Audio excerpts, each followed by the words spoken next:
Vous connaissez déjà le programme d'aujourd'hui grâce à l'invitation. Nous souhaitons vous présenter pendant environ 90 minutes les nouvelles dispositions de la législation cantonale sur l'énergie. J'aimerais monter particulièrement le point 7 de l'ordre du jour. Ce point compense des deux parties. Dans une première partie, nous serons à votre disposition pour répondre à vos questions sur le contenu des explications directement après les présentations en séance plénière pour environ 30 minutes. Et puis, dans une deuxième partie, à partir d'environ 11 heures, nous répondrons volontiers à vos questions individuelles au stand d'information au fond de la salle. Et puis aussi là, les experts différents, les experts des différents thèmes se tiendront volontiers à votre disposition jusqu'à midi. Les personnes suivantes du département d'énergie seront des experts qui vous expliquent le sujet de fond. Mon équipe, comme j'ai déjà dit, aujourd'hui sera soutenue par Jean-Luc Chuvet. Merci bien. Pour commencer, j'aimerais replacer la nouvelle législation dans son contexte national et cantonal. Pour ce faire, j'ai besoin des thèmes suivants que je souhaite vous présenter en détail. Ce sont les objectifs climat de la Confédération et du canton de Berne, la stratégie d'énergie cantonale et l'état actuel de cette stratégie, la harmonisation de la mise en œuvre cantonale sur le MOPEC 2014 et je vais vous présenter aussi les éléments principaux de la révision partielle de la nouvelle loi sur l'énergie. Après, je vous donne un aperçu de la révision partielle et puis j'ai mis en œuvre et puis on a aussi fait une mise en œuvre de l'arrêt fédéral urgent. Ça, je vais vous expliquer tout de suite. Quels sont les objectifs généraux de l'adaptation de la loi? Quels sont les principes raisons de l'adaptation actuelle? On a fait cette adaptation pour ces 4 buts, pour atteindre les objectifs climatiques 2050 de la Confédération et du canton de Berne, et puis aussi pour atteindre les objectifs de la stratégie énergétique cantonale, et aussi pour avoir une harmonisation des prescriptions cantonales sur la base de MOPEC 2014, et puis aussi pour l'accélération des progrès techniques et de l'accroissement de l'efficacité énergétique. Quels sont les objectifs climatiques de la Confédération et du canton de Berne? Le Conseil fédéral a décidé d'atteindre objectif net zéro en 2019 et a publié en 2021 la stratégie climatique à long terme de la Suisse. En 2021, les électeurs bernois ont approuvé une modification de la Constitution et intégré l'article sur le climat dans la Constitution cantonale. Celui-ci exigeait la neutralité climatique pour le canton de Berne d'ici 2050. L'illustration de droit montre les différents secteurs et les émissions actuelles de gaz à effet de serre. Le secteur du bâtiment présente encore en 2020 une part très élevée. Celui-ci doit être continuellement réduit à l'avenir à atteindre le valeur zéro en 2050. Pour recevoir l'objectif stratégique net zéro dans le secteur de bâtiment. Et puis là, dans cette stratégie, c'est dit que le parc immobilier ne produit plus d'émissions de gaz à effet de serre en 2050. Des gros efforts sont nécessaires pour atteindre cet objectif. Un renforcement des exigences légales semble inévitable. Cette adaptation doit être réalisée rapidement, surtout si nous tenons compte dans ces réflexions des cycles de la vie des composants concernés.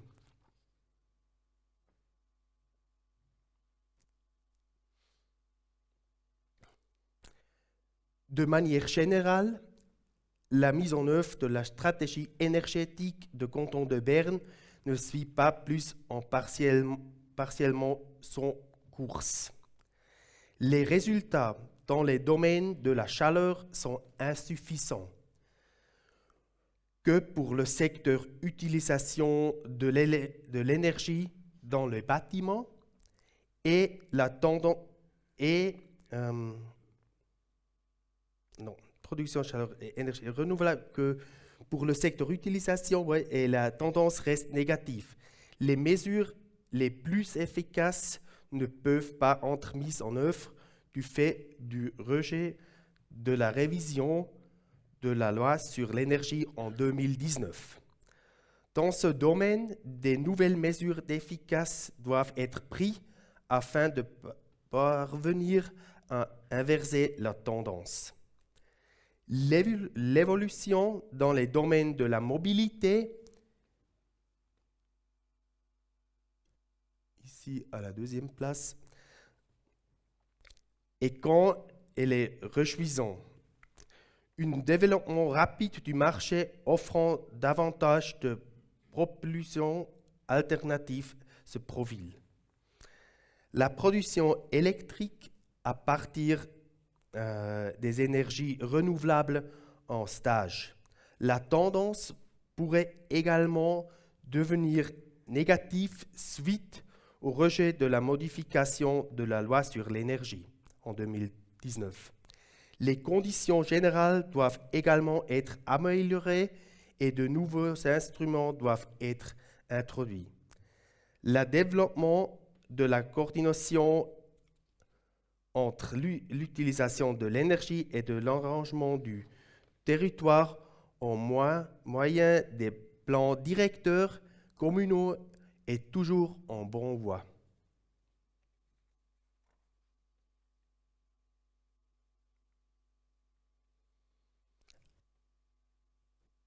Avec l'entrée en vigueur de la nouvelle législation dans le canton de Berne, le tableau suivant se présente.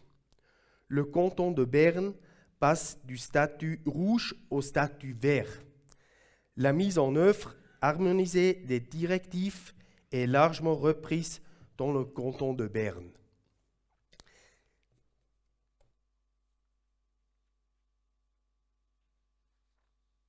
L'image suivante présente le résultat du vote final sur la nouvelle loi sur l'énergie au Grand Conseil au 9 mars 2022.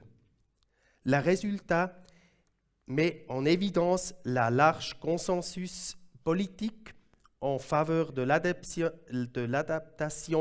de la loi cantonale sur l'énergie.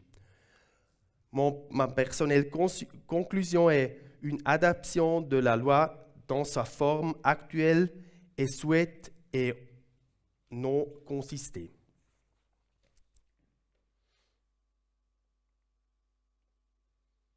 Quels sont les éléments principaux de la révision partielle de la loi? Les 5 modifications suivantes sont les principales nouveautés de la nouvelle loi cantonale sur l'énergie. L'introduction de l'efficacité globale pour les nouvelles constructions est le point central. Elle est complétée par les dispositions relatives au remplacement de générateurs de chaleur, qui introduisaient une obligation de déclaration et définissent des nouvelles exigences pour le remplacement par des énergies fossiles. L'introduction de l'efficacité énergie globale Pontré est reprise pour l'harmonisation de compétences communales. Celles-ci sont adaptées à la nouvelle variante de calcul.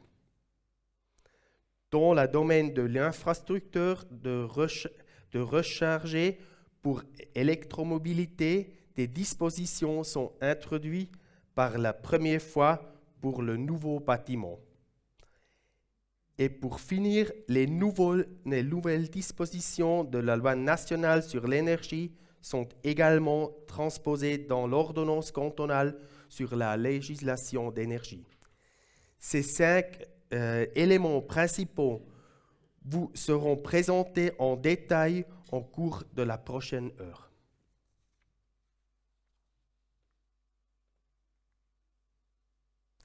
Ce slide-là, les 2 slides maintenant, ça vous donne un aperçu et serve une vue ensemble de la nouvelle loi.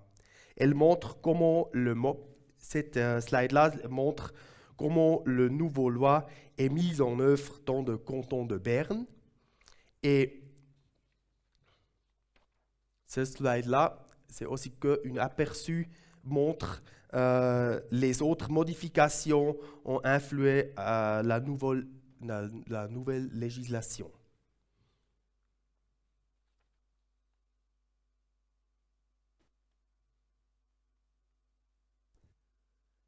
On a eu aussi des autres adaptations, une dernière adaptation dans ce domaine-là, parce que le parlementaire national nous donne dans la loi l'énergie nationale une nouvelle obligation d'utiliser l'énergie solaire dans les bâtiments.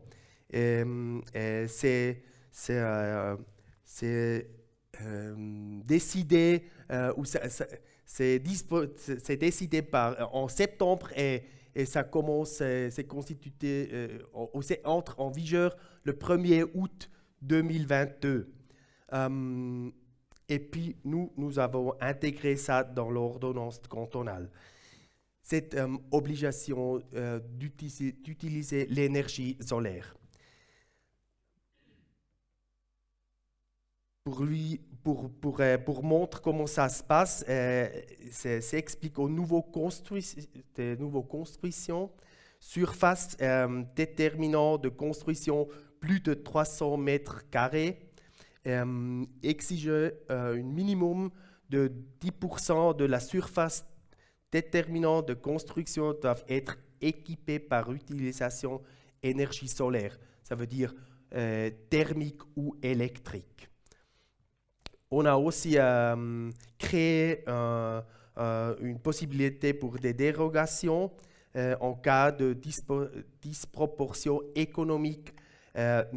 L'Office de l'environnement et l'énergie a eu la chance de vous donner eu la compétence pour donner des dérogations sur ça.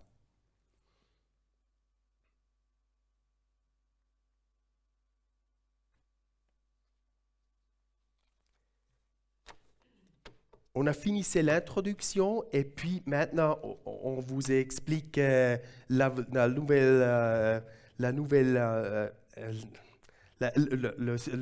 cœur de la nouvelle loi, l'efficacité énergie globale Pontré. Et pour ça, les détails vous explique Imelda Greber.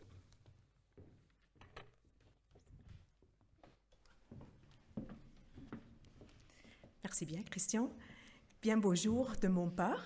Mon nom est Imelda Greber, je suis responsable pour le secteur du bâtiment. J'ai l'honneur de vous expliquer un peu dans les grandes lignes la nouvelle méthode pour l'efficacité énergétique globale pondérée.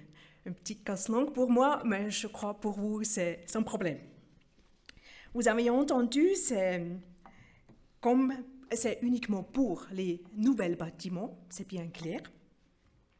Une obligation de la production, non, il faut que je commence autrement, excusez-moi, d'adapter le MOPEC 2014 n'était pas admis, n'était pas coûté par le Grand Conseil. Alors, surtout qu'on n'a pas voulu une obligation pour produire de l'énergie. On a voulu une incitation de l'autre part, mais pas une obligation. C'est pour ça qu'on s'est dit il faut chercher un autre modèle. On l'a trouvé auprès de l'efficacité énergétique globale pondérée. Ce n'est pas une méthode nouvelle. Peut-être quelqu'un d'entre vous connaît déjà les méthodes Minergie ou CECP, qui est tout à fait la même chose dans la méthodologie. Cette méthode permet surtout pour les maîtres d'ouvrage qui ont plus de flexibilité, qui ont plus de possibilités, soit d'optimiser leur enveloppe ou soit de mettre un peu plus d'argent dans la production de chaleur, selon leur bâtiment, selon leur planification individuelle.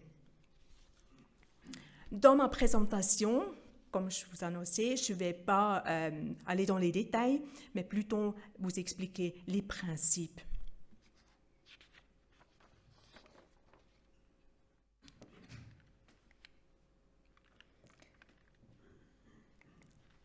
La base de cette nouvelle modèle et vous me permettez un petit excours sur l'historique. Base, c'est l'enveloppe du bâtiment, surtout l'isolation. Sur cette partie-là, il n'y a aucun changement. Et depuis 2015, vous savez, le canton de Berne connaît le besoin d'énergie pondérée. Alors, la première partie, c'est l'enveloppe. La deuxième partie qui s'ajoute, c'est la production de chaleur avec leur impact climatique, c'est-à-dire le porteur d'énergie est pondéré.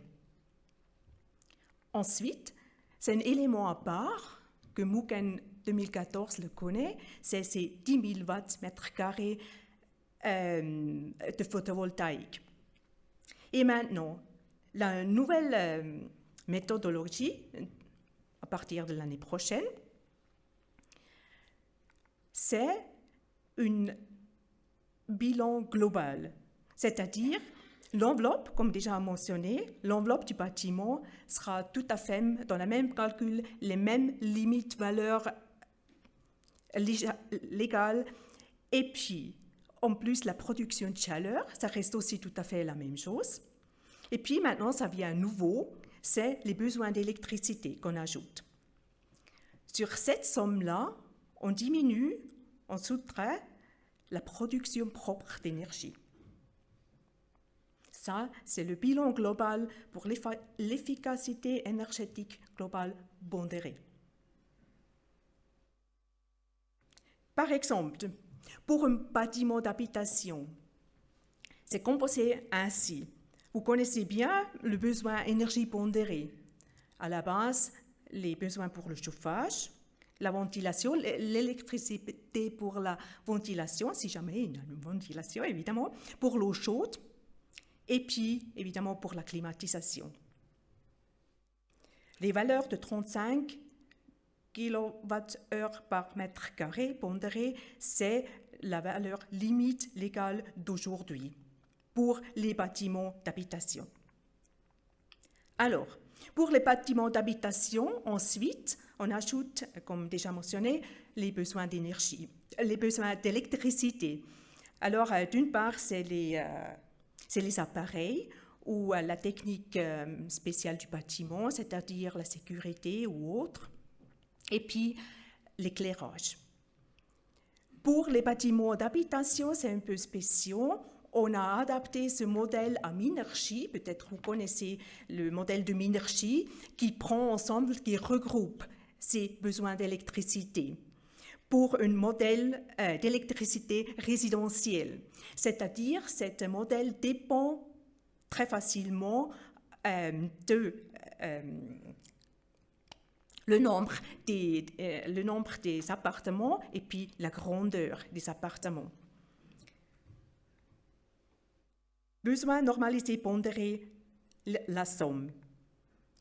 Et ensuite, pas comme au MOPEC, c'est maintenant l'autoproduction d'énergie. Je vous explique plus tard encore plus là-dessus. L'autoproduction d'énergie sera déduite pour atteindre la ligne verte qui sera la nouvelle limite légale. Ici, pour les bâtiments d'habitation, ce sera 55 pour les maisons les plus grands et pour les maisons individuelles, les 45. Voilà, ça pour les maisons d'habitation. Un peu, pratiquement le même principe, c'est pour les autres bâtiments. Peut-être encore une petite excursion pour la climatisation. Vous avez probablement aussi remarqué pour atteindre, c'est-à-dire pour pas dépasser la valeur 40. La valeur 40 est pour les bâtiments administratifs. Pour atteindre, c'est-à-dire pas dépasser cette valeur, c'était toujours assez difficile si on a eu une climatisation. Maintenant, avec la nouvelle méthode, on a un peu plus de flexibilité pour faire une climatisation comme il faut. Alors, ensuite, c'est la même chose maintenant uniquement pour les besoins d'électricité. C'est reparti par l'installation technique générale du bâtiment, justement comme les appareils de sécurité ou autres. Les appareils, par exemple, pour un bâtiment administratif, des PC, des moniteurs, et puis en plus l'éclairage. Pour des bâtiments administratifs, ça fait environ 60 kWh par mètre carré qui seront ajoutés. Ces chiffres-là, pour les besoins d'électricité, ce sont des chiffres standards. Vous n'avez pas à calculer ces valeurs, c'est repris par les SIA 2056. Comme à vous expliquer aussi, déduire l'autoproduction d'énergie jusqu'on atteint l'efficacité énergétique globale pondérée. La valeur 80 pour l'exemple des bâtiments administratifs.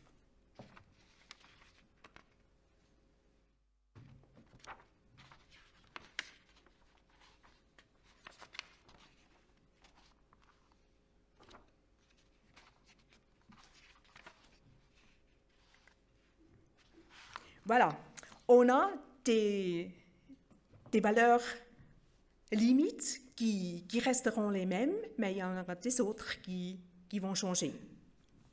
Le besoin de chaleur, de chauffage, calculé avec le SIA 380 par 1, ça restera. L'enveloppe, aussi les valeurs limites, ça reste pour les nouvelles constructions ainsi pour les assainissements. Seulement, la version de l'SIA va être calculée avec celle actuelle de 2016, non plus avec le 2009. C'est la seule chose qui change. Et il faut ajouter aussi que justement, ce changement dans la version, c'est pas des valeurs plus sévères, ce sont environ les mêmes valeurs, plus ou moins. Ensuite, pour les éclairages, ça change un peu pour les maisons non habitées. On a eu déjà cet article dans la loi actuelle, c'est-à-dire à partir de l'année prochaine, on a dû justifier uniquement la valeur pour l'éclairage pour les bâtiments plus de 100 mètres carrés. Plus de 1000 mètres carrés, aujourd'hui c'est 50 mètres carrés. Le besoin en énergie pondérée, dont on a parlé tout à l'heure, ça tombe, c'est plus la valeur légale. Mais il faut dire que la méthodologie et tous les annexes, ils restent tels quels. Cette valeur sera de nouveau, la nouvelle valeur de justification, c'est justement celle de l'efficacité d'énergie globale pondérée. Ces valeurs, vous pourrez les comparer plus ou moins avec les valeurs de Minergie. C'est-à-dire, pour les maisons individuelles, ça sera quand même un peu plus sévère que Minergie, parce on a vu avec des analyses qu'il y a beaucoup de la potentiel qui n'était pas utilisée, alors on était devenu un peu plus sévère, tandis que les bâtiments avec plusieurs appartements, on est à peu près au niveau de Minergie. Pour tout autre bâtiment, on est quand même un peu moins sévère que les valeurs Minergie.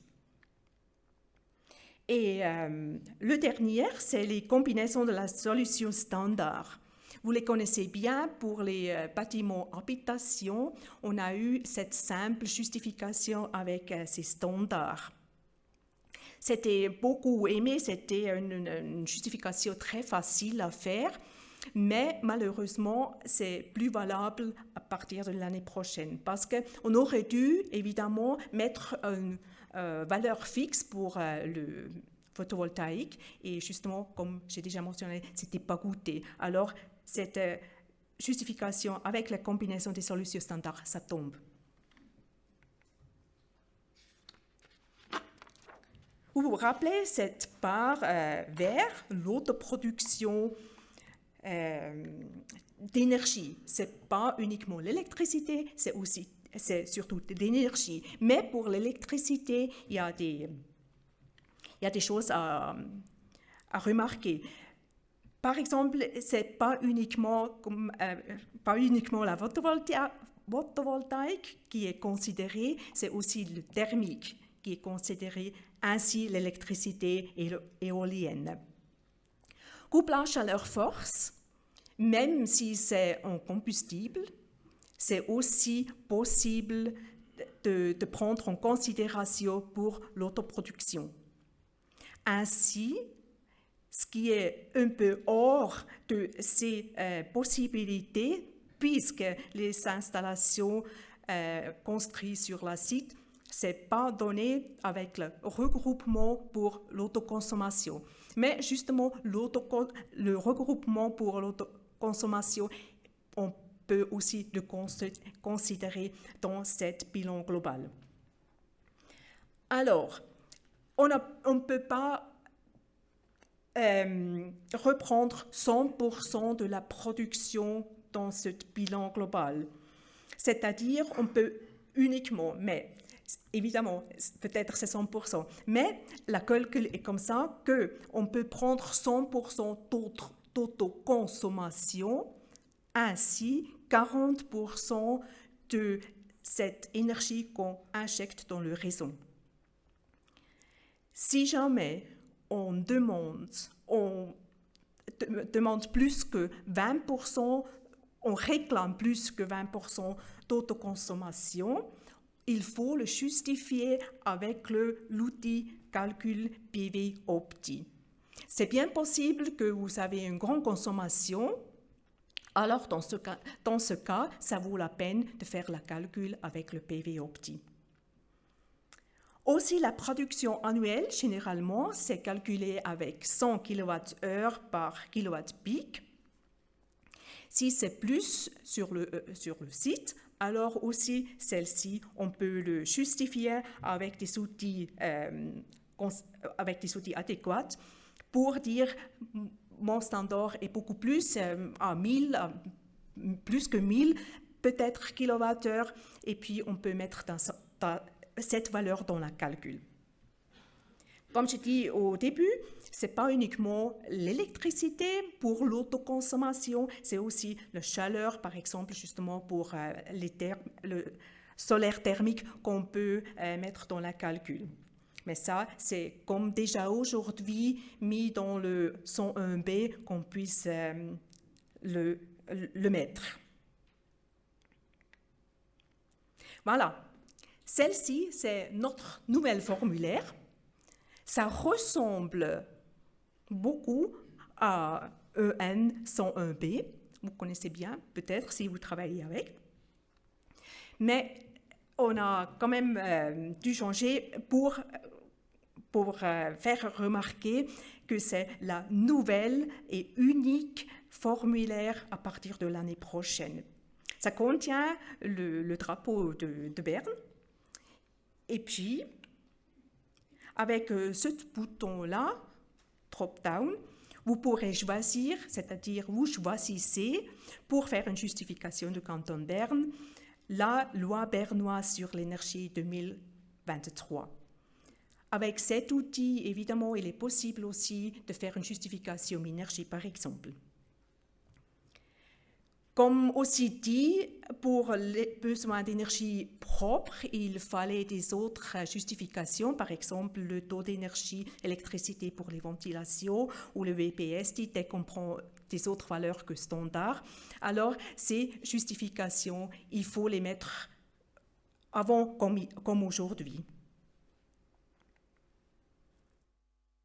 J'aimerais bien vous donner un exemple. C'est un bâtiment en planification à Berne, Fischermätteli 4. C'est une bonne enveloppe, malgré tout. C'est la relation surface-enveloppe est très mauvaise. Elle atteint la valeur besoin d'énergie pondérée assez facilement. C'est prévu de chauffer avec une PAC RO, avec une bonne valeur, et très efficace. Et puis, cette maison, cet bâtiment a une surface disponible pour un PV de 420 mètres carrés. Possibilité. Alors, on a essayé de faire une comparaison avec d'autres productions d'énergie. Et on a très bien que si jamais cet bâtiment demanderait le permis de construire l'année prochaine, avec la solution qu'on a choisie aujourd'hui, avec le VP Außenluft, pompe à chaleur, avec une efficacité de 3,6, ce serait nécessaire de mettre environ 250 mètres carrés de photovoltaïque. Pas de problème pour cette voiture, ce serait fait assez facilement. Tandis que si jamais on choisirait une pompe à chaleur avec une efficacité de 2,3, un standard, pas très efficace, alors déjà à ce cas-là, il fallait au moins 40% plus de PV. Intéressant, c'est aussi de voir la relation de gaz condensation, c'est-à-dire une chaudière à gaz condensé, que la toiture ne suffirait plus pour installer le PV pour atteindre la valeur de limite pour l'efficacité d'énergie globale pondérée. Dans ce cas-là, il fallait aller dans les façades, prendre les façades pour mettre des PV, ou bien, évidemment, on ne mettra jamais une chaudière à gaz pour cet bâtiment. Mais uniquement pour voir ce qui est possible. Et c'était aussi une demande qu'on ne fait pas un verbot, une interdiction, merci beaucoup, interdiction pour les énergies fossiles. Alors c'est pour ça qu'on peut dire pour des sites très extrêmes, c'est encore possible dans les nouvelles constructions de chauffer avec des fossiles. Évidemment, ce n'est pas le but, mais c'est possible. Le dernier exemple, c'est une maison Minergie, évidemment une très bonne maison, sans doute. c'est à Krünitz. On a fait la même procédure pour voir ce que ça donnerait aujourd'hui. Évidemment, cette maître d'ouvrage a choisi de faire toute la toiture d'un côté, la toiture côté sud, plein de PV, c'est-à-dire déjà il n'y aurait aucun problème pour atteindre aussi la loi l'année prochaine. Mais ici, on voit quand même très bien combien ça fait si on met une mauvaise pompe à chaleur. C'est extrême qu'on peut justement, une petite investition, ça vaut la peine pour faire moins de PV si c'est dans le sens de maître d'ouvrage, évidemment. Et l'autre exemple avec le premier, chaleur à distance, une bonne chaleur à distance avec moins 5% de fossiles, c'est pratiquement à faire sans mettre du PV. Alors, justement, c'est pas une obligation, on voit bien à cet exemple-là, c'est pas une obligation de mettre du PV, mais probablement la plupart arrivent, c'est quand même un rendement meilleur de faire une petite installation de PV que mettre une enveloppe très très bonne. Une bonne chemin au milieu, je crois, c'est ça la solution qui répond à notre stratégie d'énergie. J'ai une question.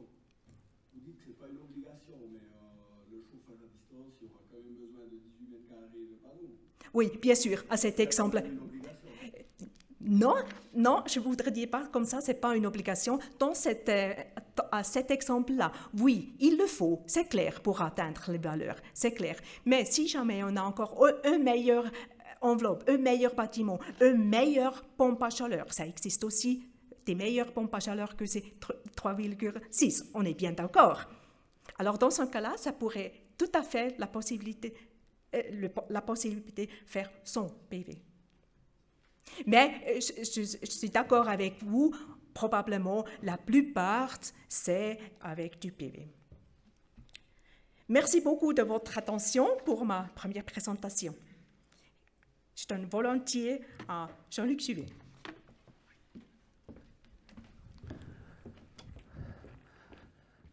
Merci Imelda. Donc je vais suivre sur un autre sujet. Donc je ne suis pas l'auteur de cette législation, je suis un peu le porte-parole maintenant. Et vous m'excuserez de ne pas pouvoir forcément répondre à toutes les questions parce que je n'ai pas vécu la genèse de toute cette législation. Mais je la connais quand même très bien parce que finalement elle est également en vigueur dans d'autres cantons grâce au MOPEC. Donc, vous avez cette nouvelle obligation depuis le début de l'année prochaine concernant le remplacement des générateurs de chaleur. Donc, quand on dit remplacement des générateurs de chaleur, ça veut dire notre chauffage, ou notre chaudière à mazout, notre chaudière à gaz ou autre. Donc, il y a des bases légales que vous avez déjà peut-être pu lire puisque la modification de la loi est déjà publiée, est déjà connue. Donc, il s'agit de l'article 40, alinéa 40A, donc un nouvel article 40A. Et l'alinéa 1 présente ce qui concerne l'obligation d'annonce, tandis que l'alinéa 2 présente les exigences à respecter donc en cas de remplacement. On va voir ça dans les détails. Dans l'ordonnance, justement, qui n'est pas encore publiée, puisqu'elle n'a pas encore été adoptée par le Conseil exécutif, mais que j'ai eu le privilège de lire dans une version très confidentielle. Donc cette ordonnance va vous donner tous les renseignements et tous les détails. En ce qui concerne le remplacement des générateurs de chaleur, ça se trouve dans un nouvel article, c'est le 20A, qui dira dans le premier alinéa que les exigences concernent certaines catégories de bâtiments et pas toutes les catégories. Dans l'alinéa 2, on dira ce qu'on considère comme étant un remplacement de générateur de chaleur, hein, si on change peut-être un petit élément ou pas, est-ce que ça compte comme remplacement d'un générateur de chaleur. Ensuite, il y a les exigences, comment on peut apporter la preuve que ces exigences seront remplies, à l'alinéa 3. Et puis, il y a plusieurs alinéas qui parlent de ce cas particulier du gaz provenant d'énergie renouvelable. Une première chose, c'est que le nouveau principe veut que tout remplacement de générateur de chaleur destiné au chauffage de bâtiments doit être annoncé. Ça, c'est une grande nouveauté. Tout remplacement. Donc, chaque fois qu'il y a une nouvelle chaudière à poser ou à remplacer, il faut obligatoirement faire une procédure administrative et annoncer ce sujet-là. Cette obligation d'annonce, elle s'applique pour tous les systèmes de chauffage et pour toutes les catégories de bâtiments, que ce soit un système de chauffage à distance ou local, à énergie renouvelable, à énergie fossile, peu importe, que ce soit dans un bâtiment industriel, un commerce ou une habitation ou un restaurant ou une piscine, ou tout ce que vous voulez, ça doit toujours être annoncé dorénavant et cette procédure d'annonce va se faire selon le système habituel et BAO, c'est la procédure d'annonce électronique qui est maintenant en vigueur partout dans le canton de Berne. Donc il faut faire une annonce en ligne sur le portail électronique avec votre identificateur, enfin comme pour toutes les choses comme ça, et ça va aller à la commune. Les exigences, alors là, seront différenciées selon la catégorie du bâtiment. Les catégories 1 à 6, c'est un bloc d'exigences, et les catégories 7 à 12, c'est un autre bloc d'exigences. Les bâtiments de catégorie 1 à 6, c'est les bâtiments les plus courants. 1, c'est l'habitat collectif. 2, c'est l'habitat individuel. Ensuite, ce sont les administrations, les écoles, les commerces et les restaurants. Ça, c'est ce premier bloc d'exigences. Et puis, il faut encore, pour que les exigences soient requises, que le bâtiment ait plus de 20 ans. Ça, c'est très important. Donc, les bâtiments qui sont plus récents ne sont pas soumis à ces exigences-là parce qu'il est admis que ces bâtiments sont déjà pas trop mauvais au niveau énergétique. Il y a 20 ans, il y avait déjà des prescriptions en matière d'énergie. Il y avait déjà des normes concernant l'isolation thermique, ce qui signifie que ces bâtiments ne sont pas des trop mauvais consommateurs, ne sont pas des gaspilleurs d'énergie. Dans ce cas-là, il n'y a pas d'exigence concernant la production de chaleur, puisqu'on en consommera moins que dans des vieux bâtiments. Ça, c'est l'idée. Donc, comment respecter ces exigences? Eh bien, on a plusieurs possibilités, il y a un peu tout un catalogue. Donc, une première possibilité, c'est de choisir une solution standard et de la mettre en œuvre selon les règles de l'art. Une solution standard selon le MOPEC. Donc, il a été déjà fait allusion au MOPEC, je précise juste, puisque ça n'a pas été rappelé. Le MOPEC, c'est le modèle de prescription énergétique des cantons. En allemand, c'est le MUKON. Donc, quand les gens parlent allemand, ils disent MUKON.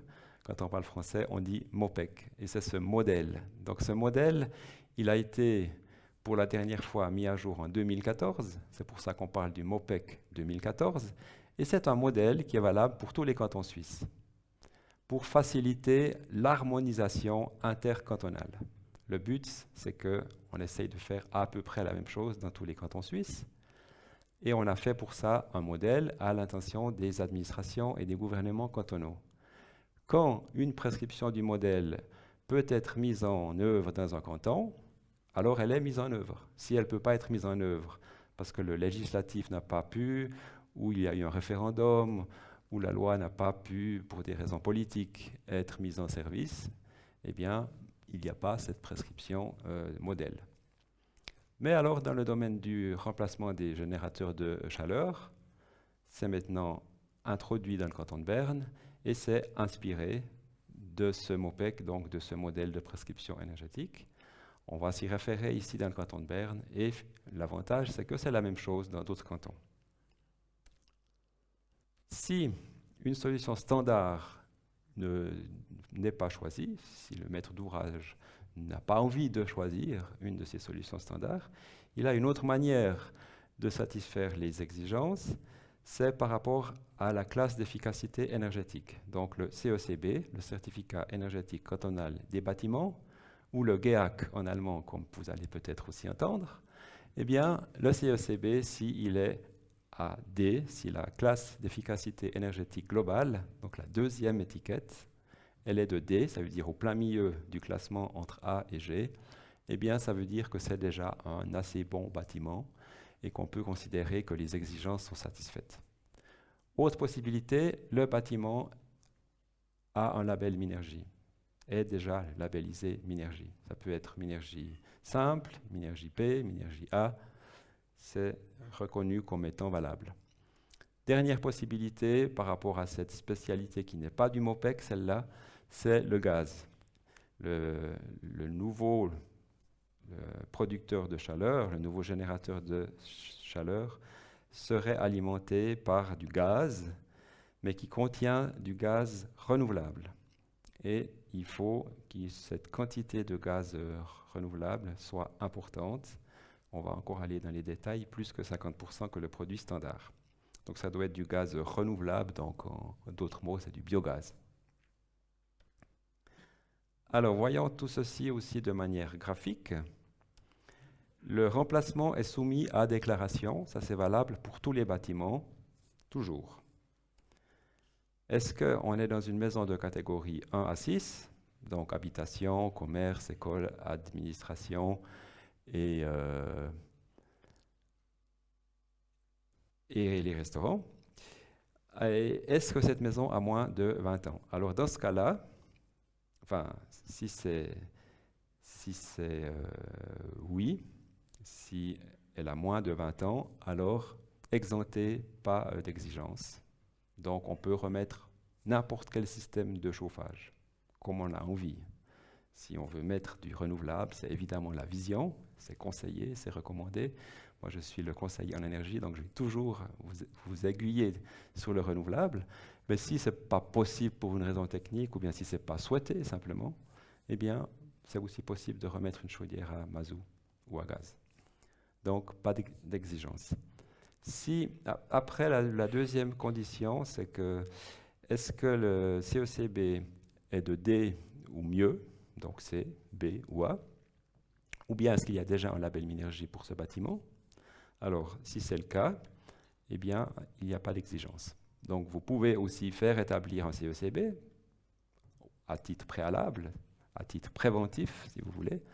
Vous faites établir un CECB pour le bâtiment, vous regardez quel est son niveau, et s'il est de D, C, B ou A, eh bien, vous avez une liberté supplémentaire. Donc, ça va vous inciter aussi à assainir votre bâtiment. Si la Minergie aussi. Si aucune de ces conditions n'est remplie, vous pouvez dire j'effectue le changement selon la vision stratégique et je remplace par une énergie renouvelable, 100% gaz, 100% pompe à chaleur ou chauffage au bois, ou je prends une solution standard dans le catalogue. Donc dans ce cas-là, les exigences sont remplies et il peut même y avoir des contributions d'encouragement, ça veut dire des subventions. En français courant, les contributions d'encouragement, ça veut dire subvention, ça veut dire de l'argent. Alors, si vous prenez une pompe à chaleur ou un chauffage au bois, il y aura des subventions pour vous permettre de remplir les exigences de la loi, ce qui est assez remarquable. Ensuite, sinon, eh bien, vous remplacez le chauffage, vous améliorez l'enveloppe, vous avez la possibilité de faire ça. Vous avez la possibilité d'améliorer l'enveloppe après coup, entre guillemets, jusqu'à ce que vous obteniez au moins ce label de qualité de la classe D. Si tout ceci est fait, eh bien là aussi, vous avez votre exigence remplie. Si vous avez amélioré l'enveloppe, il y a aussi des contributions d'encouragement pour l'isolation selon le programme du canton de Berne, comme ça sera rappelé aussi à la fin. Et si aucune de ces possibilités n'est faisable, vraiment on est dans des cas de figure très compliqués, très spécifiques et très rares, j'espère, eh bien il y a la possibilité de demander une dérogation, donc une exception dans un cas de rigueur, autrement dit une dérogation dans des cas spéciaux. Alors, qu'est-ce qui est considéré comme un remplacement de générateur de chaleur, selon la loi? Eh bien, c'est évidemment quand il faut changer l'ensemble de tout le système de chauffage. Mais c'est aussi quand on change évidemment que la chaudière. Bon, la chaudière, c'est déjà le gros morceau. Mais c'est aussi si on change que le brûleur, pour autant que la chaudière ait plus que 10 ans. Et c'est aussi si on change que la cheminée ou que la citerne à mazout. Donc ça, c'est des définitions de cette ordonnance qui vont dans le sens justement à pousser, à influencer pour tomber dans ces exigences. Donc le remplacement du générateur de chaleur, ça mérite d'être défini parce que c'est vraiment plus compliqué que de dire juste quand il faut changer la chaudière. C'est aussi dans tous ces cas-là, citerne et cheminée. Alors, maintenant nous sommes dans les solutions standards. Donc, ces solutions standards viennent du MOPEC. Elles sont exactement les mêmes que le MOPEC et absolument les mêmes que celles qu'il y a dans d'autres cantons. Donc, vous avez les solutions standards basées sur du renouvelable. Donc, ça, c'est la vision. C'est de dire on passe au renouvelable et on met un chauffage au bois. Donc, ça peut être un chauffage aux pellets, un chauffage aux bûches, un chauffage au bois déchiqueté, aux copeaux de bois. Ou bien, on a le S-Solution Standard 10, c'est un générateur de base pour la production automatique de chaleur fonctionnement aux énergies renouvelables, mais avec une chaudière d'appoint qui fonctionne aux énergies fossiles. Ça sera surtout utilisé pour les grands bâtiments dans lesquels on a besoin peut-être de puissance qui ne pourrait pas être fournie par du renouvelable. Et la SS3, eh bien, évidemment, c'est tout ce qui concerne les pompes à chaleur. Donc, quel que soit le système de pompe à chaleur, même une, entre guillemets, pas trop bonne pompe à chaleur RO, ça va très bien, pompe à chaleur à sonde géothermique ou bien OO. Ensuite, il y a le groupe des solutions standards. Ici, en rouge, c'est le raccordement à un réseau de chaleur à distance. On verra encore les conditions. Évidemment, les pompes à chaleur qui fonctionnent au gaz naturel, donc ça, c'est pas du renouvelable, mais enfin si, c'est du renouvelable puisqu'on prend une part de l'énergie dans la chaleur de l'environnement et une autre part de l'énergie dans le gaz naturel. Donc il y a une part de renouvelable quand même. Et puis les chauffages avec des chaudières à gaz, pour autant que ce soit du gaz renouvelable, donc du biogaz. Le bloc concernant des mélanges, donc capteur solaire thermique, solution standard 1, c'est peut-être la solution standard la plus simple, c'est simplement de mettre des capteurs solaires thermiques sur son bâtiment couplé à une chaudière à énergie fossile. Solution ancienne et très éprouvée et toujours bien valable.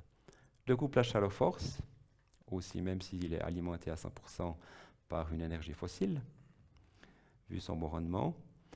Et puis, la solution standard 7, c'est une pompe à chaleur électrique pour l'eau chaude sanitaire. Autrement dit, un boiler à pompe à chaleur, ou bien un chauffe-eau thermodynamique. Hein, c'est tous des synonymes. Donc, vous pouvez mettre ce petit boiler thermodynamique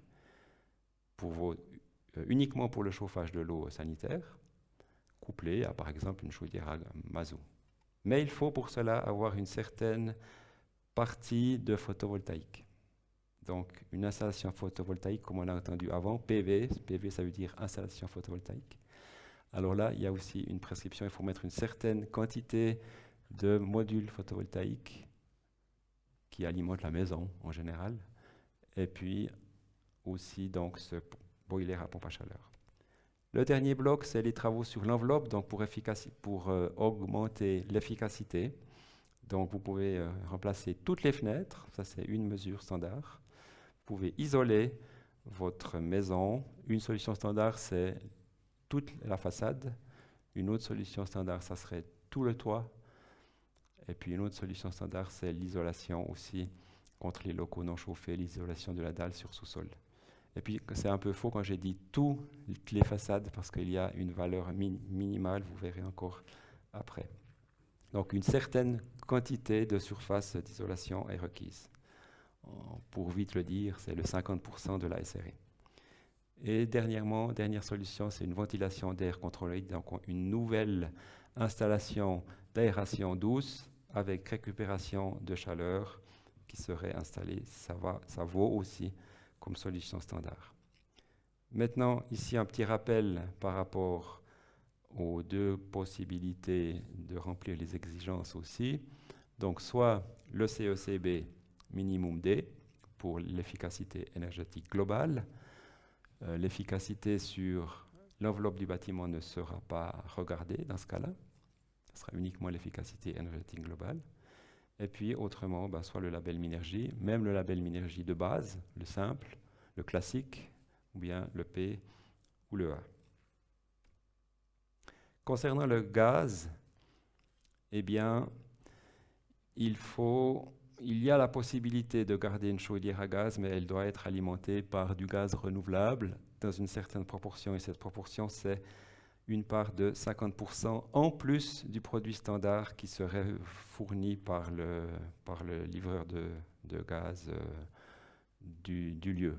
Mais il faut que ce biogaz provienne de Suisse et il faut qu'il fasse l'objet d'une garantie d'origine. Donc on a quelques exemples ici. Si le fournisseur de gaz a déjà 10% de gaz renouvelable qu'il injecte dans son réseau de manière commune, générale, eh bien, il faut avoir un contrat d'approvisionnement avec garantie d'origine qui dit que pour ce raccordement-là, une part équivalente à 60%, donc 10% plus 50%, une part de 60% est facturée et comptabilisée. Si le fournisseur a déjà 30%, ça sera 30% plus 50%, donc 80% de gaz, de biogaz. Et puis si le fournisseur a déjà 60% dans son réseau, 60% plus 50%, eh bien, ça veut dire le 100% de la production doit être basé sur du renouvelable. Voilà concernant cette dernière solution standard.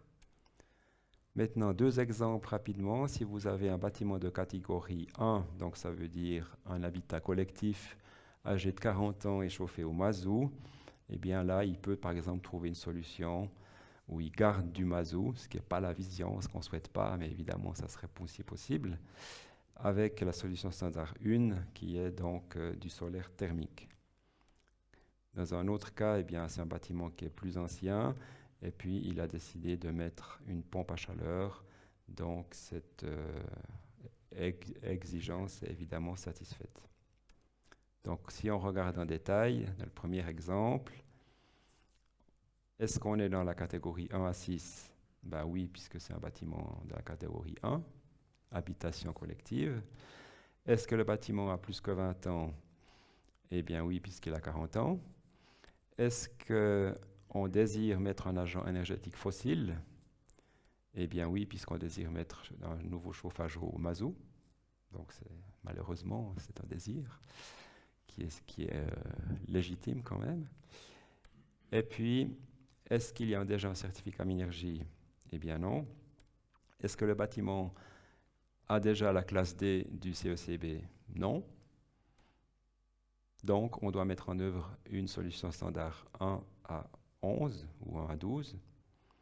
Mais 1 à 12, ce n'est pas possible puisque c'était du mazout, donc il n'y a pas de gaz. Donc, on choisit la solution standard 1 qui dit qu'il faut au minimum une surface de capture solaire thermique de 2% de la SRE, la surface de référence énergétique. Donc, si vous avez un bâtiment collectif de, par exemple, 1000 m², 8-10 appartements, 1000 m², eh bien, vous devrez mettre 1000, ça fait 10, ça fait 20 m² de capture solaire thermique. Donc, dans ce cas-là, vous devez non seulement faire une annonce sur le e-BAO, mais vous devez aussi télécharger un justificatif spécifique qui sera mis à disposition, dans lequel vous allez annoncer que vous allez mettre ces 20 m² de capture solaire thermique, solution standard numéro 1. Dans ce cas-là, eh bien, l'exigence sera considérée comme remplie et l'annonce sera finie. Si vous êtes dans un cas d'un bâtiment de l'autre exemple, donc est-ce que c'est un bâtiment de catégorie 1 à 6 ? Oui. Plus que 20 ans, oui, puisqu'il avait 61 ans. On désire conserver l'agent énergétique fossile. Non, on ne désire pas conserver l'argent énergétique fossile. On a déjà décidé, on a fait une étude, on a fait venir par exemple un conseiller incitatif de la campagne nationale énergie renouvelable. Et ce conseiller incitatif vous a fait une proposition pour une pompe à chaleur, il a dit que ça marchait. Donc vous partez sur cette voie-là. Dans ce cas-là, vous avez juste à remplir l'annonce, dire dans cette annonce que vous allez mettre une pompe à chaleur. Vous n'avez pas besoin de télécharger le justificatif, vous n'avez pas besoin de déclarer plus de choses là, et votre annonce est directement finalisée. Et voilà, j'ai fini pour cette partie-là. Il y aura encore les temps de questions après, bien entendu. Normalement, on prend les questions après, mais voilà. Et puis, je laisse la parole à M. Martin Schmidt, qui va continuer avec les compétences pour les communes. Merci de votre attention. Merci beaucoup, Jean-Luc. C'est certainement pas trop facile de parler après Jean-Luc, mais je l'essaye. Hein. Voilà. Je vous bienvenue ici à Tremblant. Je suis Martin Schmidt. Je travaille dans le même bureau que Imelda comme collaborateur scientifique des bâtiments.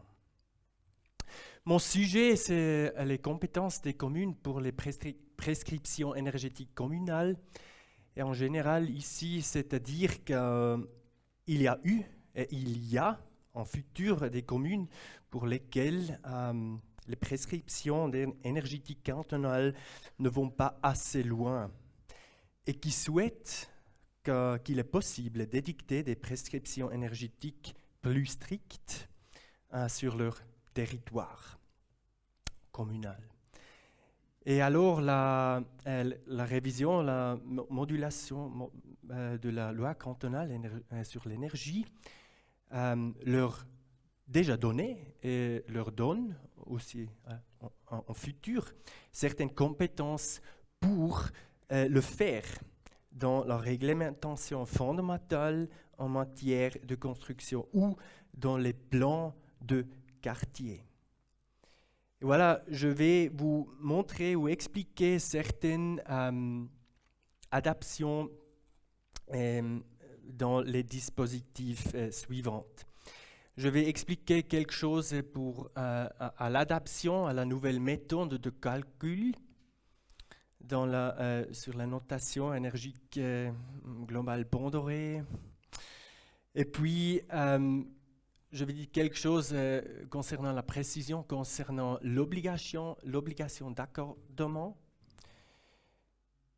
Je dis quelque chose concernant l'harmonisation des modules et aussi ce qu'il est fait avec une modèle de formulation.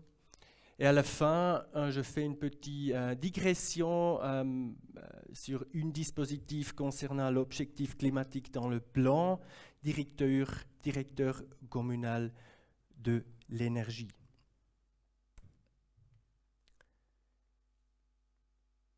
L'adaptation à la nouvelle méthode de calcul de l'efficacité énergique globale Pondoré. La conséquence logique, c'est que les compétences communales sont adaptées à la nouvelle méthode de calcul. C'est clair, c'est logique. Alors, la nouvelle méthode de calcul, c'est la performance énergétique Pondoré. Et jusqu'à la présent, les communes pouvaient continuer à limiter les besoins énergétiques Pondoré ou avant ça, aussi, il y a eu la possibilité de limiter la part maximale d'énergie non renouvelable. Mais c'était quitté avec la révision prochaine. 3, 4 ans avant, je pense. Je ne sais pas sûr.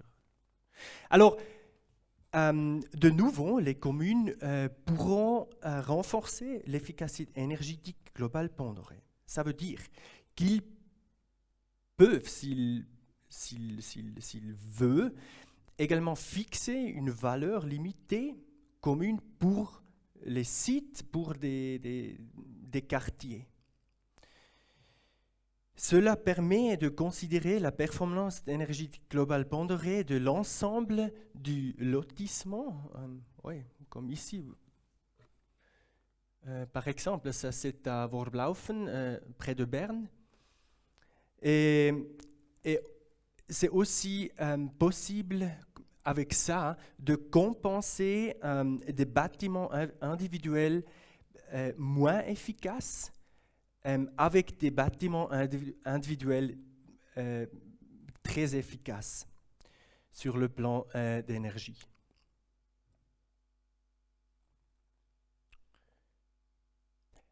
Comment fonctionne la conversion des prescriptions?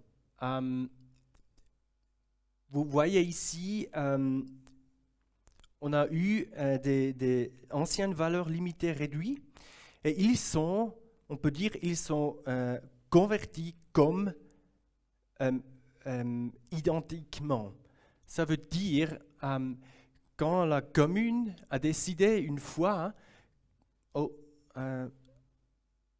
qu'ils ont besoin d'énergie pondérée réduite de 10%, c'est la même dans la notation nouvelle pondérée. Alors c'est aussi une réduite à 10%.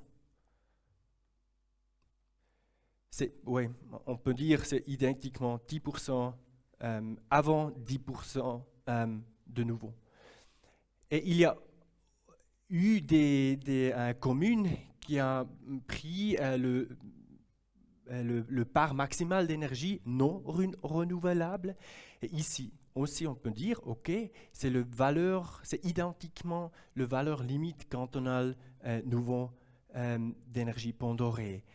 Un exemple ici, quand ils ont dit, OK, c'est maximal 50% de non renouvelable, il prend 50% des valeurs limites de l'annexe concernant la notation énergique pondérée.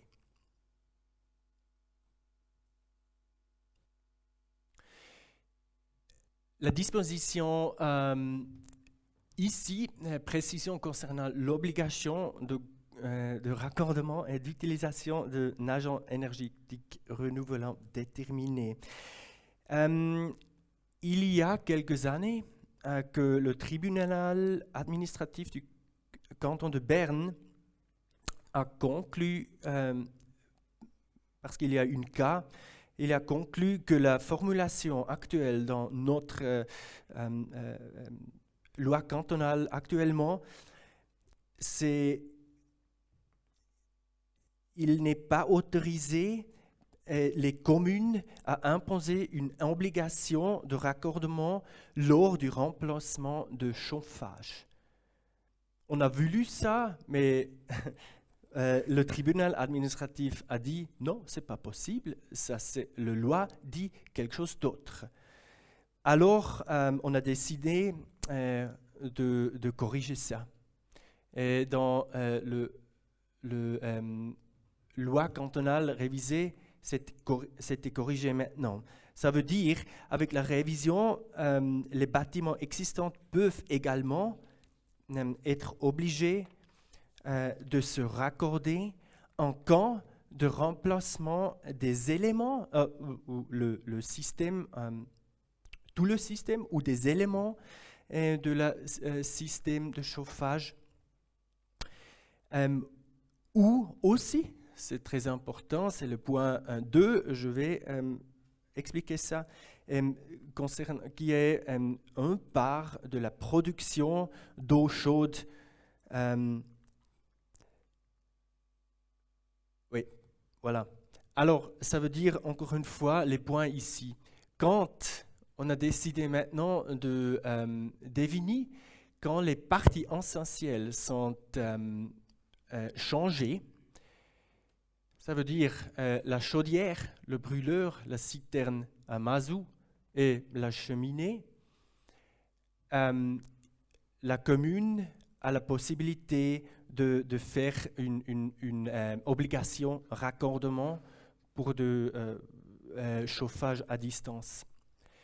Et le premier point ici, il dit qu'on change le chauffe-eau, le corps de chauffe électrique. C'est la même chose ici. La commune a l'obligation de faire un raccordement pour la chauffage en distance. J'espère que c'est clair. Dérogation, il y a des dérogations à l'obligation de raccordement, c'est clair, c'est toujours comme ça. L'exception de l'obligation de raccordement est également aussi adaptée à la nouvelle méthode, ou doit être adaptée à la nouvelle méthode de calcul. De nouveau, les bâtiments, quand il est classe E du CECB, alors du GEAC en allemand, ils ne peuvent pas obliger de prendre le chauffage de distance. Quand il est un bâtiment très efficace, oui, comme classe A, c'est bon, tu peux faire comme tu veux. Et puis le deuxième point ici, si la chaleur fournie à plus de 25% d'énergie fossile, ce n'est pas possible pour la commune de faire une obligation de raccordement. Ça veut dire aussi que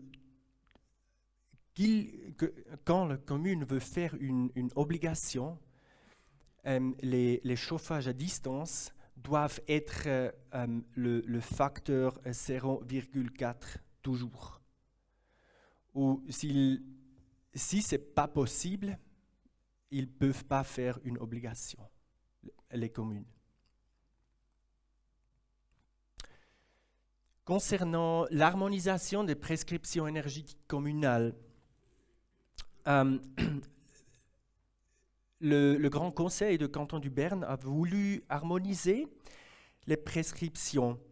C'est pourquoi que les communes doivent désormais utiliser les formulations de type cantonal. Alors, je m'excuse, c'est ça, les modèles cantonaux de formulation. C'est ça ce que nous donne. Et puis les modules de formulation sur le site internet, c'est l'Office des communes et de l'organisation du territoire. Chez nous, nous faisons ensemble et nous provions ensemble pour les communes. Et la dernière, c'est le but du climat dans le plan directeur communal de l'énergie. On a décidé dans le canton de Berne de faire quelque chose pour le climat. Alors, avec l'adoption de l'article sur le climat dans la constitution cantonale, les communes sont également tenues de s'orienter vers l'objectif de neutralité climatique jusqu'à 2050. C'est pas seulement le canton de Berne, c'est les communes ensemble. Hein. Alors la conséquence logique ici, c'est que cela appliqué également au plan directeurs communaux pour l'énergie. Dans ces plans directeurs, le bilan est établi à l'aide des données et de la méthodologie du canton de Berne que nous donne, que nous provient. Ouais. Et voilà, j'ai fini ici. Et je donne à Christian. Merci beaucoup.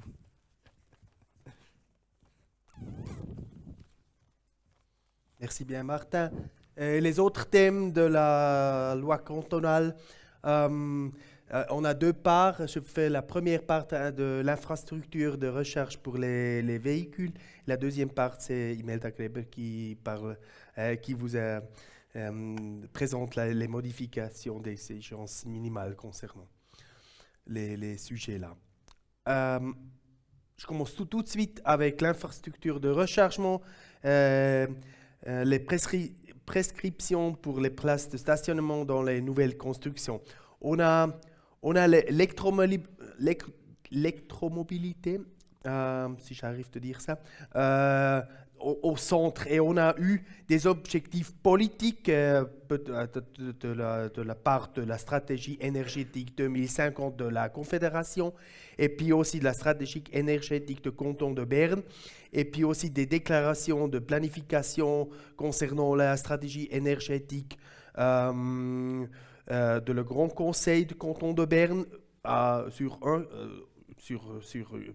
une côté, et à l'autre côté, on a des mandats politiques sur ce sujet électromobilité avec des interventions parlementaires en matière de motion ou postulat, et les réductions de la consommation énergétique dans les transports. C'est aussi une stratégie énergétique, c'est aussi une stratégie de le canton de Berne. C'est comme la stratégie énergétique du canton de Berne. Ça, tous les deux sites, ça travaille sur l'électromobilité, et on a décidé de faire une modification indirecte de la loi sur les constructions avec un nouveau article. Et on a voulu faire une part d'adapter de la place de stationnement doit être ou pouvoir être équipée d'une infrastructure de recharge de véhicules électriques. Comment ça se passe? Ça se passe comme ça. On a fait un nouveau article 56A dans je peux regarder ici, dans le loi sur la construction. Et puis, pour comprendre mieux la situation, on a tout basé sur le cahier technique de SIA 2060. Et puis, on a 3 cas sur la gauche droite, à la droite. On a mis les 3 différentes possibilités qu'on apprend pour la loi. Et pour comprendre les images, le première image, la statue A, c'est pour un nouveau bâtiment, vous installez que les tubes sans fil dedans, sans rien, que des tubes sur la station le place parking. Et puis le C1, c'est on met les tubes et aussi les fils dedans, mais on ne met pas un chargeur déjà pour charger la voiture.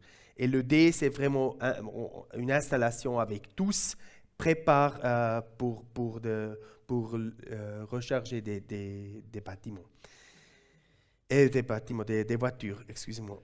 Puis, on a le nouveau loi maintenant dit que les HI, je ne sais pas ce que c'est ça, mais ce sont des immeubles, individuels. Là, ou des bâtiments individuels, là-dedans, on dit que là, si on voulait construire ça, on a à mettre en œuvre le niveau d'équipement A, ça veut dire que les tubes. Et puis pour les HC, ça veut dire les bâtiments collectifs, là-dedans, on peut équiper avec le CE1, ça veut dire vraiment le tube et les fils dedans pour être prêt sur le place pour mettre la station pour recharger. Et puis pour tous les autres constructions nouveaux, on a dit qu'au moins 20% sont au niveau d'équipement D. Et si on a que 3 places pour stationner une voiture, on a dit au moins une station peut être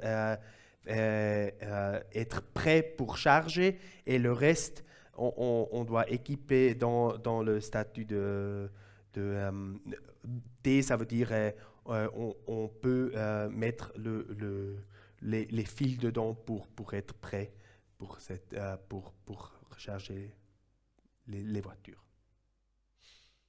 C'est tout sur ça et je donne la parole à Imelda pour les modifications.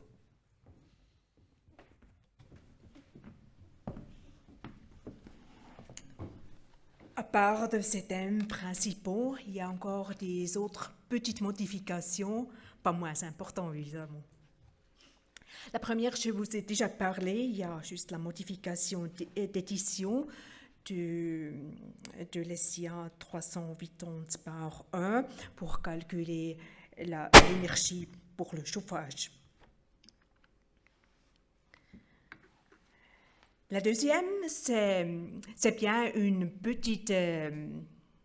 c'est un peu plus sévère pour les chaudières à condensation. Jusqu'à maintenant, les chaudières à condensation, si ce n'était pas possible ou moins possible techniquement, il y avait une exemption.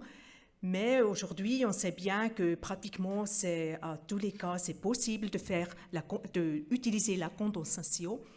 Alors, on a dit que cette exemption est uniquement pour les chaudières plus 110 degrés température de sécurité. Alors, dans ce cas-là, si jamais c'est techniquement pas possible, alors ils ont une dérogation, une exception. Pour informer sur la contenance de la chaleur à distance, les fournisseurs ou les propriétaires des réseaux de chauffage à distance, ils sont obligés de donner justement cette information à le preneur.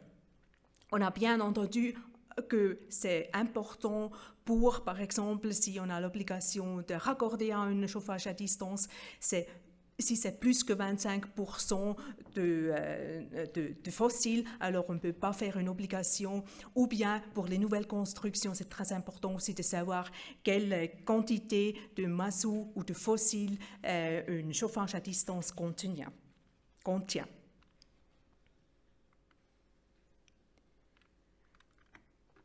En plus, il y a pour ce thème qui viendra de nouvelles actuelles avec ces températures d'hiver pour les champions de chauffage à l'extérieur.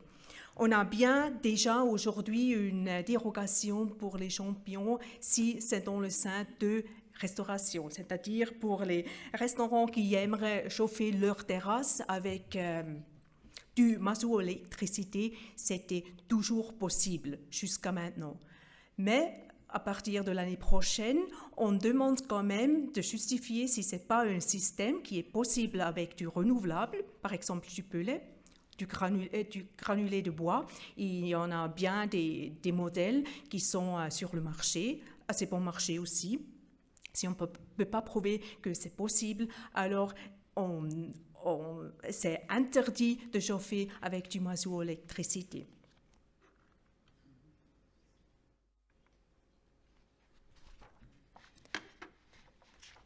Maintenant, le thème qui concerne la production d'eau chaude. On sait bien que ce n'était pas si évident aujourd'hui dans la législation actuelle, les restrictions pour la production chaude. Ces articles, ça concerne uniquement la production chaude centralisée, uniquement électrique, pour les bâtiments d'habitation. Alors déjà aujourd'hui, c'était interdit de remettre un boiler ou justement un chauffe-eau centralisé uniquement chauffé électrique. Ça sera toujours comme ça, mais sur cette base-là, on a mis aussi une obligation pour les remplacer, c'est-à-dire un délai dans les 20 ans, il faut qu'ils soient éliminés.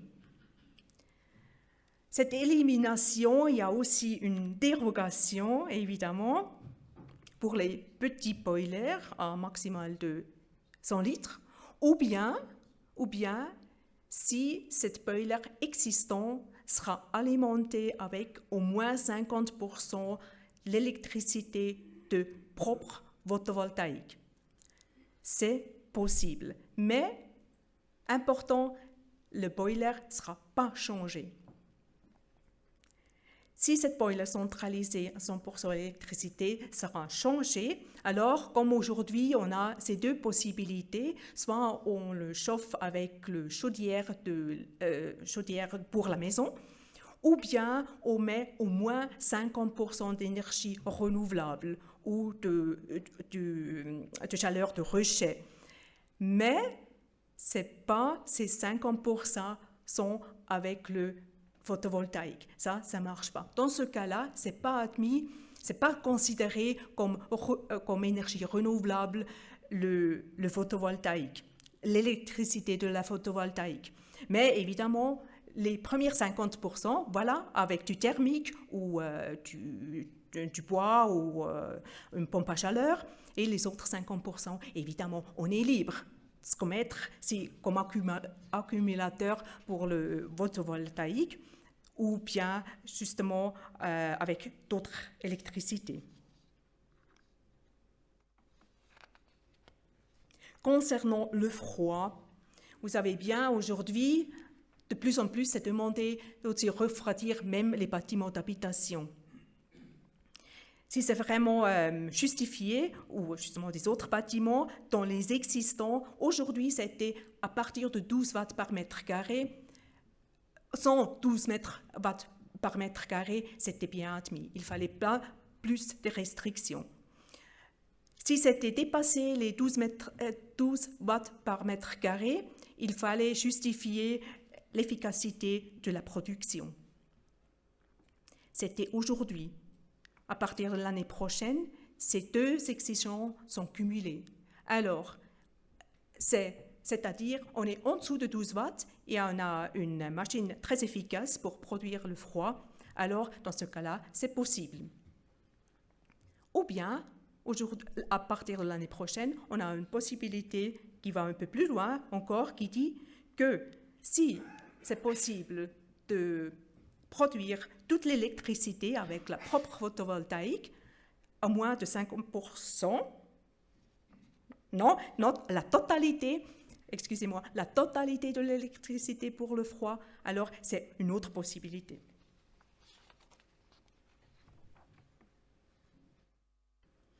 Pour l'électricité elle-même, il y avait un petit changement pour l'éclairage. Déjà aujourd'hui, c'était exigé que l'éclairage soit efficace. À partir de l'année prochaine, c'est demandé que l'éclairage public pour les monuments ou pour les réclames lumineuses, qu'il soit éteindre à partir de 10 h le soir jusqu'à matin 6 h. Pour ces installations, il y a un certain délai de 5 ans pour cette installation, évidemment. La justification pour l'éclairage, dont je vous ai déjà parlé, on a aujourd'hui à partir de ces 10 000 mètres carrés au lieu de 50 mètres carrés qu'il faut les justifier par les SIA 387 par 4. Et la dernière petite notification, c'est demande pour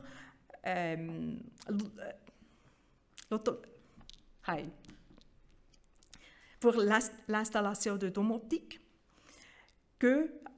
c'est déjà actuel pour les installations de domotique à partir de 5 000 mètres carrés pour les nouveaux bâtiments, c'est obligatoire.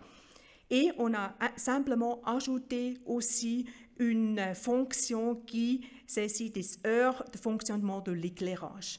C'est le seul ajoutement à part de comptage de chaleur ou les températures de fonctionnement. Voilà, pour l'éclairage, le seul point F. Voilà les autres exigences, petites exigences, pas moins importantes pour l'année prochaine. Et je donne à ma collègue Cécile.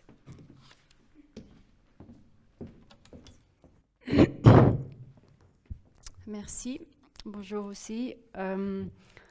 Donc, il vous reste une dernière petite présentation.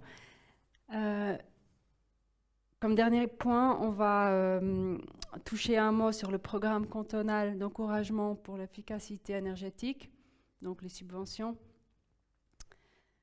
Donc, je m'appelle Célia Lopère et je travaille dans l'équipe qui traite toutes vos demandes de subventions qui nous atteignent à grand nombre. Donc, je vais juste brièvement vous parler du lien de la version révisée de la loi sur l'énergie ainsi que les principes du programme. Donc, notre programme, c'est aussi un outil de direction, comme la loi. Notre programme subit des adaptations de temps en temps, un peu à gauche, un peu à droite, c'est augmenté, c'est diminué, ça évolue de temps en temps. Par contre, les grandes lignes sont toujours fixes et incitent en fait à aller au-delà des exigences légales. Donc voilà, il est adapté périodiquement pour atteindre les effets souhaités. Mais ce qui est vraiment important, c'est que la version révisée de la loi sur l'énergie ne nécessite aucune modification du programme d'encouragement. Vous pouvez donc continuer comme vous le connaissez jusqu'à maintenant.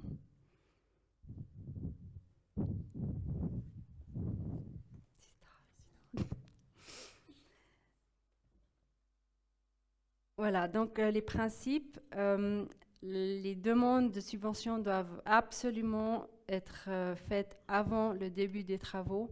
Ça, c'est vraiment important. On ne fait aucune exception ce qui concerne ce point. Un deuxième point très important, c'est que les fausses déclarations sont punissables et seront dénoncées. Donc, ça ne vaut pas la peine d'essayer de tricher. Et une double subvention n'est pas possible, donc il faut décider au préalable si on veut faire une demande de bâtiment ou une demande d'installation. Et dans le cas d'échelonnement des mesures, le délai d'attente est de 3 ans. Donc, dans le cadre des prestations de conseil, c'est important que vous informez un peu les gens autour de vous, que tout le monde soit un peu informé sur les possibles mesures d'encouragement.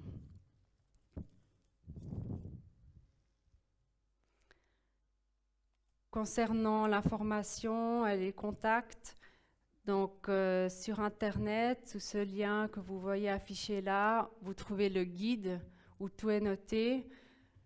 Il y a aussi l'accès au portail en ligne où vous pouvez faire votre demande directement. Ensuite, le contact, donc vous pouvez nous atteindre par téléphone. Je sais que le téléphone est souvent un peu surchargé, donc n'hésitez pas de nous écrire un mail aussi. Il sera traité assez rapidement. Et si vous voulez avoir des informations en première main, je vous conseille de vous abonner à la newsletter aussi. J'aimerais vous rappeler qu'il existe le service public de conseil en énergie, on l'a entendu avant. Donc, il s'agit de différents centres régionaux que vous trouvez en ligne. Donc, dans la case, vous pouvez inscrire votre commune et ensuite la liste ou bien le centre en question sera affiché avec les informations de contact.